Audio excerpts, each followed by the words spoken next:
I think that they signed Brandon Aiyuk to an extension. Boy. I really do. I think that's the answer. I think the 49ers, here's what I think people are also sort of latching onto.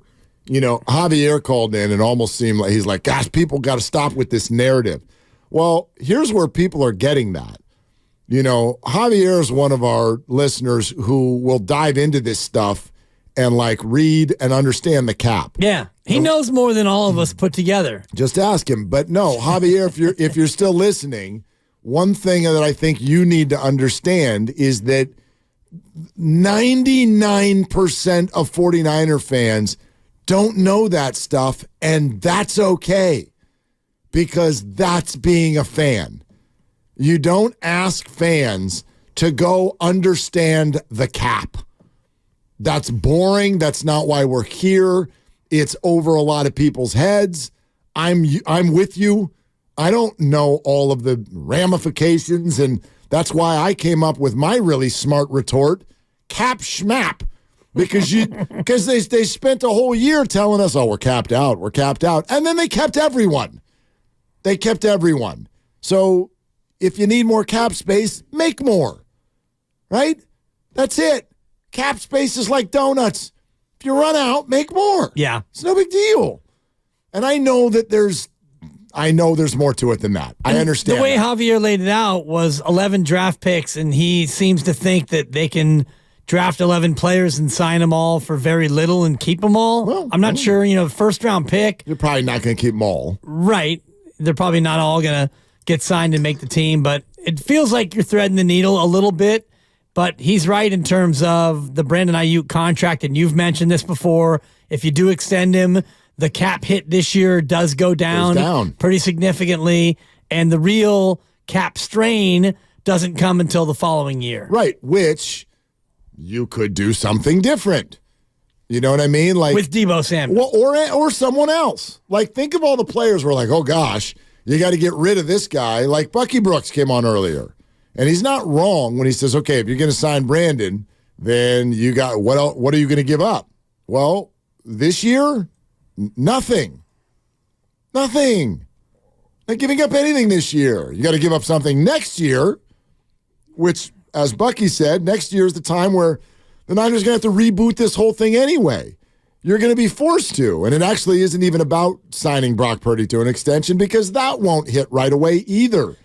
That'll hit actually the following year. We're 1 year away from talking Brock extension. We're 2 years away from it actually kicking into your finances. So if you were to sign Brock Purdy to $40 million, you're not doing that for a year, and then it doesn't take effect for another year after that. So there's a lot of room and space and things that will happen between now and then, such as certain players just aging out of this whole thing. You may not want some of these players by then. Right. Where's Juszczyk at that point? Where's Trent Williams at that point? I hate saying it, but where's George Kittle at that point? How has Dre Greenlaw recovered? You know what I mean? What hell, Christian McCaffrey's deal will be up and he'll be 30. Yeah. So, how you doing? And if you look at the list of free agents after next year, it's Eric Armstead, Mooney Ward, Dre Greenlaw, it's McKivitz, it's Banks, it's Ambry Thomas, and big money. It's a whole host of other players who potentially would come off the books. Right. And, Eric Armstead's got a huge cap number this year, and George Kittle's got a huge cap number this year. So those are players where, and I know George Kittle's already reworked his contract. I don't think Eric Armstead has. Maybe he's a candidate to do what they've done to so many players. I think he did actually rework. He already reworked it. I okay. think so. I lose track of how many contracts they've done that with. And he's tweeted out every dollar that he's made and where it all goes and all of that stuff, which gets uncomfortable. But hey, you do you. Like, whatever you want to do, that's fine. It's your contract, it's your Twitter feed. But yeah, there's 1,000 things to happen between now and then. But if you do just want to make it about receiver, the whole well, I'm not paying $50 million to two receivers. Fine. Then sign Brandon Aiyuk to an extension this offseason and cut Deebo Samuel next offseason. It's an option. It is. If you're really hell-bent on we can't do that, we cannot do $50 million for two receivers, I'd argue that it may well be the case that that's the way to go. Deebo Samuel, I hate saying this, phenomenal player, and just a Swiss Army knife on offense, an emotional leader, a boombox guy. Those things are all true. Right. Here's another characteristic. He's not going to age gracefully. That's not going to go well. That's not a player who's going to be the same guy in his 30s. I just don't think that action works that way for him. He's too physical. You're already seeing it every year. It's like, there's the Deebo Samuel injuries we know, and then the times that he's laying on the field and then is able to work through it. How many of those do you get in a year? 8? I was going to say 4, but good God. So what's that going to look like? You're going to put all of your receiving money into Deebo Samuel and young guys, and then Deebo's going to take another end around and get hit in his gargantuan thigh and limp off, and his shoulders, and is this that? Like, I can't, Bucky sort of said, break down, figure out going forward, what's your wide receiver pecking order? And I think you need to do that not for this coming year, for the one after it. You need to decide now what's your pecking order in the 2025 season. Right. Well, to me, Brandon's 1. Well, Deebo's dead cap at that point is $15 million. Right, but it's a potential out. It's a potential out at that point. It's a workable situation. This year, his cap hit is 28.6. So correct. And your dead cap this year is 26.5. That's what you have left on the deal. If you were to cut Deebo, now you're not going to do that. I would advocate it makes better business sense, and it's more of a ballsy move to trade Brandon Aiyuk now, get picks now, and restart your wide receiver clock with somebody from this draft. You re-side Juwan Jennings. He fits in the system. He's a good blocker. He delivered many times with big catches. You move off of Brandon Aiyuk, and you find a receiver in one of the later rounds. You have 11 picks right now in the upcoming draft. It would give you a chance to reset and restart your wide receiver clock. You'd be able to move up into the first round of this year's draft. You'd have 2 picks in the first round, so you'd be able to do what everybody wants, which is get an offensive lineman and maybe get a lockdown corner at the end of the first round. Get 2 players to come in and help you right now. I think you can do that anyway. You got 11 picks. Here's my issue with that. My issue with that is that Niner pressure, Kyle Shanahan pressure, the window, as everyone calls it. I don't think it closes after this year, but it gets harder. There's no question about that. This upcoming year, especially after what has taken place over the last 5 years, could not be a more pressurized season. And by the way, that's already not good because that usually doesn't necessarily go well. But if I'm the Niner brass, I'm doing nothing to lessen my chances this year. I am not trading Brandon Aiyuk for God knows what out of the NFL draft. Even great receivers often take a year. Like the great rookies often take a year. Justin Jefferson, many believe, is the best receiver in the game. I drafted him in the 13th round of his rookie fantasy league and cut him halfway through the year. Oh, it's a mistake. It was a mistake. But he wasn't doing anything. Why? Because it takes a year. By week 14, he was fantastic.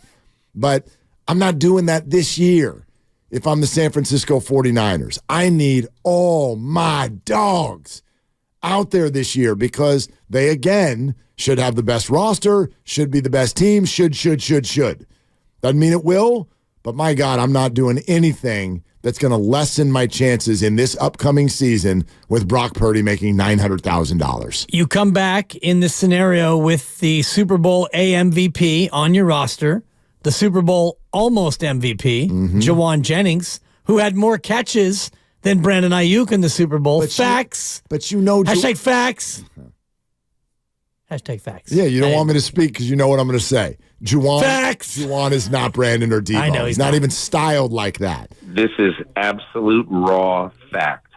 Thank you, Peter. He did have 19 catches this year in the regular season. He's a good player. He cannot do what I don't think that he can elevate up and be as good as Brandon Aiyuk. I think he's a fantastic and perfect third receiver. I don't think I would ever ask him to be more than that. I don't think that it makes any real sense, football, business, or otherwise, to pay two receivers $50 million a year and not be a team that throws the ball very often. That, to me, is lunacy. Don't need to. I'm signing him to an extension. I'm not paying him $25 million this year. Well, you will in the year after, unless you're ready to cut Debo at that point. Which you might be. Your Swiss Army knife. You might be. Right. He's 28 now, and I think you're right about him probably not aging gracefully. You want Debo in his 30s? You want that to be a centerpiece of your team? With the battering ram that he is? Well, already you've got a running back who's almost 30, and your tight end is 30, and your left tackle's 35, 36, so maybe it is down to just 1 year. Maybe this year, Mark, the way you're laying it out, I think you're ready to now say what you've been so afraid to say this entire year. You know what 2024 is, Mark, for the Niners? Let's go to Don and Walnut Creek. Super Bowl or bust, Mark. It's no such thing. It's not Super Bowl or try again when you got all these 30-year-olds. Of course it is. You're ready to cut Debo. He doesn't get to try again. Super Bowl or try again is a way more powerful statement than y'all have given it credit for, because a lot of teams aren't going for the Super Bowl every year. All 32 are. No, they're not. No, they're not. You think Atlanta's like Super Bowl or try again? Like, no, you're not even trying. You don't even have a quarterback on your team. The 49ers, a bunch of them. I'm proud to say Super Bowl or try again, because it means that they're going to try again every damn year till they get one or two or whatever. Yeah, you need one before you get two. Oh, they've got a 23, 24-year-old quarterback who they like. In theory, that means their window should be 10 years. Well, we don't know how much they like him. Well, we won't know until the end of next year. And Bucky Brooks and Peter King and everybody have said, like, oh, we got to see another year. Well, you don't ever have to do anything until you have to do it. Right. But I also bet if next year were now, you'd pay him. You'd pay him. You're not letting him go. You're not. Well, what's your other option? Let him play out his fourth year, like you're going to do with Brandon Aiyuk. And Brock will not show up for that. He will not. But we expect Aiyuk to, if they take the same tack. Well, that's what Bucky was saying. No, you don't expect to. I mean, you saw the way Peter phrased it. Have the conversation with him. You know what I mean? And we're not off to a great start because, they are all over social media being like, we out.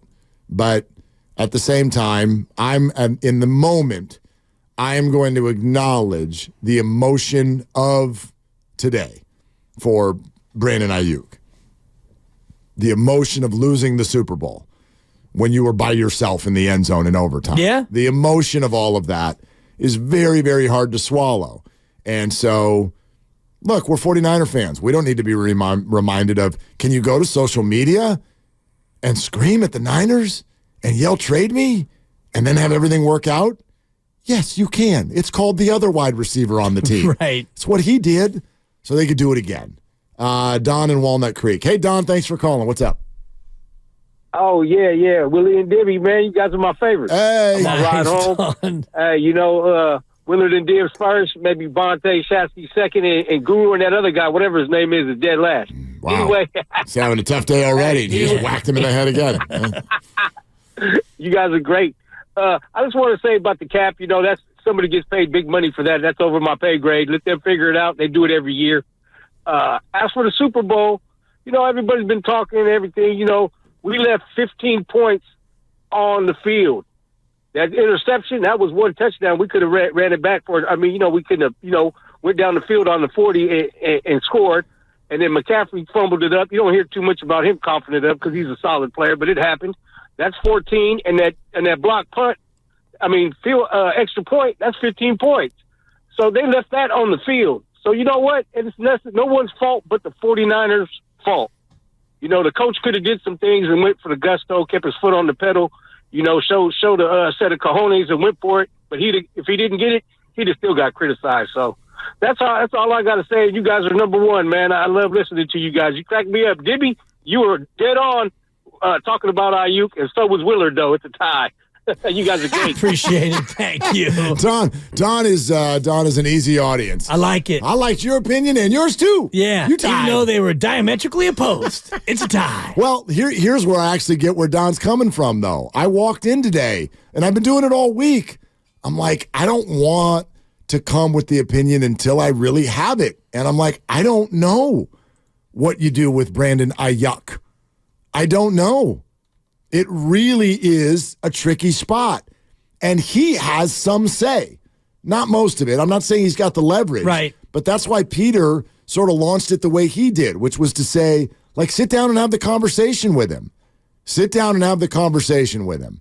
You could play on this one.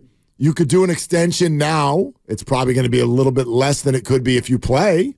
We could discuss that. Unless something really, really bad happens. Yeah. And then or you could freak out and throw bricks through the windows and say, like, I absolutely will not play another down for this organization if you treat me this way. And then you're putting, quite frankly, yourself at risk more than anything else, because as a young player, you don't have the leverage to do such a thing. The collective bargaining agreement will crush your soul and your finances. And the 49ers don't want to play that kind of hard ball either, because they want to be good next year. And they don't want Brandon Aiyuk on the sideline until week 7 all ticked off. Like, nobody wants that. No, I do think the Dre Greenlaw injury, though, cast this in a different light for Brandon Aiyuk, because Dre Greenlaw, how much money did he potentially lose out on? Because the Niners can cut him, and the cap hit is not very high. It's, I think, 2.7 if they decide to move off of him. His money becomes guaranteed, I think, April 1st, his money for the upcoming year. So I think that they can. Gosh, why would they do that? I mean, they love him. They do, but he's 27, coming off an Achilles. He's 26 years old, and yeah, he's coming. He'll be 27 next year when he plays. Yes, coming back off an Achilles, and he's going to miss probably half the year minimum. So it's a tough business. And yes, they love him, and he's been ferocious. But will he be the same player when he comes back? All these questions. If I'm Brandon Aiyuk and I see what happened to my teammate, how he got hurt, and what that means to him in terms of his. Well, because think about if Dre didn't get hurt and Dre continued to play the way he played. Oh, you're right. The dude's getting $50 million guaranteed as a linebacker. You're right, but I think what you're saying actually gives the Niners even more leverage, because the Niners right now, they can look at Brandon Aiyuk and go, dude, you're under contract. So if you're talking about being, in a financial spot here, if you don't come in and play, you're going to make nothing. And that's not going to set you up for a free agent contract either. I get it. Right? You're going to make nothing. And, by the way, we could franchise you after that. Like, the Niners have the power, and Brandon doesn't want that. So if you're like, I need my payday, and the Niners say, fine, we'll talk extension with you, but we're going to make you the 15th highest paid receiver in the game, not the 5th. Well, you sign it, set you for life. Get to be on a team that puts up big numbers. Get to be, like, as a wide receiver in the NFL, don't ever forget, you better be somewhere with a quarterback. Yeah. You can go play for the Falcons if you will. Send you to the NFC South. Is he in a place where he's got a quarterback? 1,300 yards. 3 catches, 3 catches, 3 catches in the playoffs. Understood, but 1,300 yards. 1,300 yards. That's how much space I had in the end zone on third down. Oh. I had 1,300 yards, and my quarterback couldn't find me. So if I'm John Lynch, I say, you want to make your future all about one play, go right ahead, my friend. 3 games. I would not. I think he's frustrated over 3 games. Who isn't? 3 catches, 3 catches, 3 catches. I think you got to be real careful For as sure. a receiver. If you say, I want to go somewhere and show myself for what I'm going to do, and you end up in the NFC South, and Desmond Ridder is running around in circles 15 yards behind the line of scrimmage. Or you got Bryce and Young. hucking the ball over your head. Like, what are we doing here? Like, be careful. You're a wide receiver. You're not a running back. I get it. You're not a quarterback. You're not a linebacker. You can't just go make your own plays. You got to have somebody to deliver the ball to you, and half the teams in this league don't have it. Right. But you're going to rely on another receiver, 19 problems, who his other nickname might be 19 injuries. So you're gonna go ahead and ice me, and you're going to keep Debo? No. If I'm Brandon Aiyuk, I want at least Debo money. Yeah, I get it. I get it. But he's getting $14 million this year. Know what? There's so he doesn't get extended. If I'm Brandon, I show up, turf toe. Coach, I got turf toe. I'm talking about turf toe. You don't have the leverage you think you have. I got an ankle sprain. I'm out, Coach. Okay. Give me my $14 million. Okay. And then I'll move on as a free agent. Oh, no. You don't get the money if you don't show. No, I'll show up.